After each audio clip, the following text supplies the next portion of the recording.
Imagine you're trying to install a heated steering in your 4Runner and then you hit the steering too hard when taking out the old one and you think you broke your steering column. Somehow, it ends up looking like this.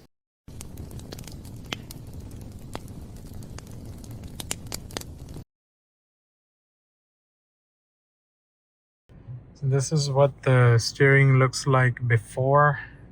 The old steering, no heating element, just the standard OEM steering. And this is the radio, what it looked like before with the air conditioning vents up top and the old school Toyota OEM head unit.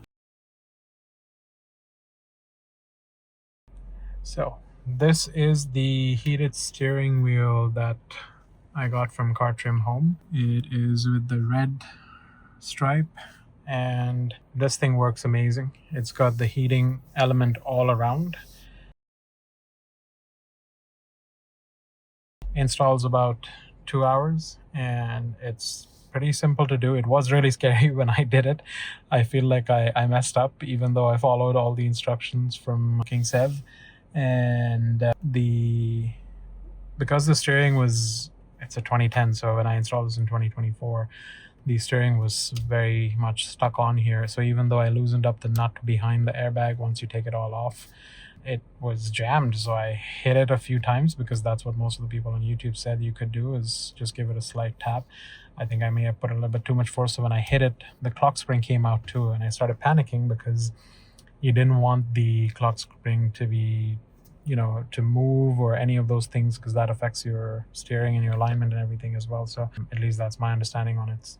But once I took it out and I finally calmed down and was not panicking anymore, I checked there was a spare clock spring that the steering comes with, because you do have to put the new one in because it has the heating element in the new one, so you can't reuse the old one anyways. The only downside is if this didn't work, I would not be able to put the old steering back. And this is what it looks like after we do the install. We have the heated steering that looks flush and almost OEM. These come reused from the original steering. The buttons and the strips, you take them out. The steering does come with its own clock spring because of the heating element, and that is heating all around, not like some of the new cars where you get heating only on where your hands are supposed to go on the sides. So I love this. It keeps us warm, and it does come with its own button, which also looks very OEM or factory. And once you install, all I had to do was open this up, unscrew the steering, and then there's one nut that you unscrew on the back. You push the steering towards you. Be careful when you're taking that clock spring out so you don't turn or change the setting for the clock spring, and then you install everything back. Before you even begin any of this, you first disconnect your battery so that you don't blow your airbag when you unplug it. So yeah, first step, unplug your battery, disconnect it, and then come in here and start working on these things. The cable from that steering gets installed into the fuse panel. I don't know if you guys can see it down here, but I managed to plug it into the fuse panel, and then one of the grounding wires goes into a nut back here. It's a little hard to show it now since it's already covered up. It was a very simple install. It takes about an hour and a half to 2 hours.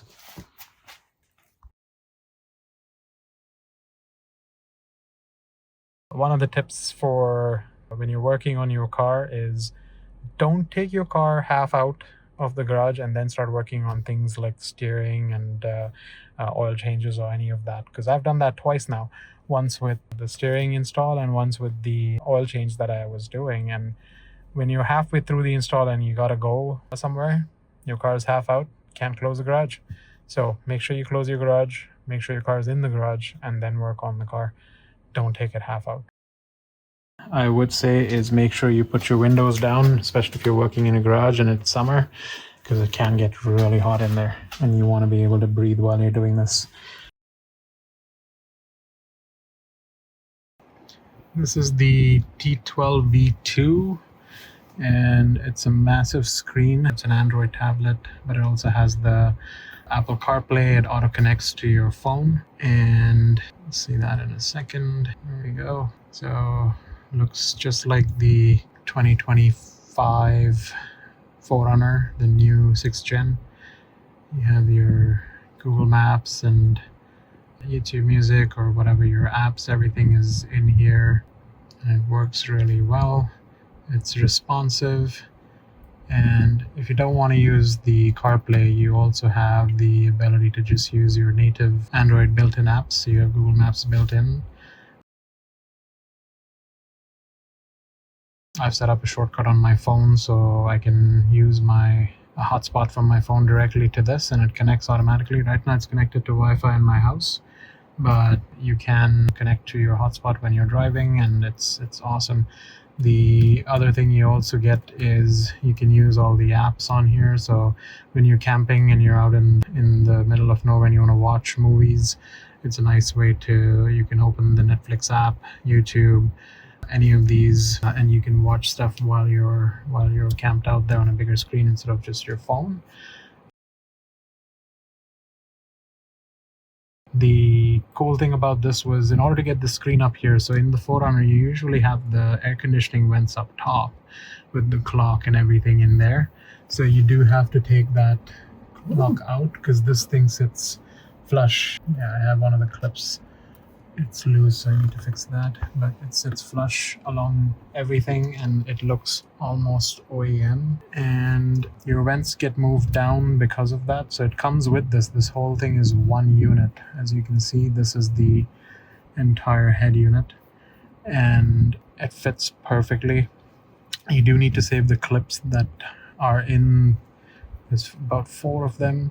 You need to save those clips from your original head unit and use them here. If not, it won't go and stay in there. And while you're installing it, make sure you put something on top of the gearbox. And I used the foam that came, the protective foam for the unit itself. I kept it on here and then placed the screen on that so you don't scratch or break the screen while you're installing, because you will take it out a few times to get the cables in and check a bunch of stuff and adjust it. I'll share a couple of pictures in here of the number of times I had to figure out different wires, because I had to get the right wiring harness sent back to me from Car Trim Home, because this one was a 2010 and the 2013. Each model has some weird stuff with their cabling, and to figure out how to get the backup camera working, to figure out how to get all of this going, took a few tries. But overall, if you follow King Sev's video, as he said, just follow the video, everything will work exactly as it's supposed to, and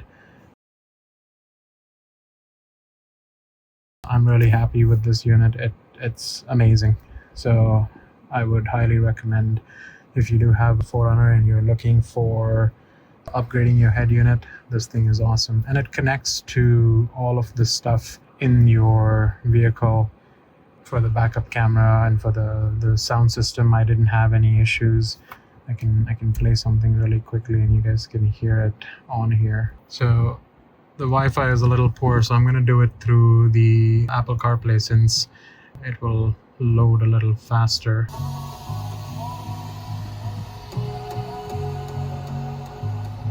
So we played some of the music. Hopefully you get to hear that audio, and YouTube doesn't stop us from playing the audio clip because of the copyright infringement or whatever. But yeah, it's nice and loud, and the audio system is beautiful. This is a limited, so it has the JBL system with the subwoofer and everything, and it sounds phenomenal in here. We've not changed any of the speaker systems or anything. It's just all stock, which came from, it's 2026 and this is a 2010. So for a 16-year-old vehicle, it's awesome. And I mean, This is not a tutorial on the screen itself, just wanted to show you what we've installed in the car, and we're very happy with the unit. It's almost been 2 years now since I've installed it. This was done in 2024, so yeah, just found all our old clips on our Mac and trying to put those together to showcase our video. There's a bunch of videos, so we'll have links all around in here. Talk later.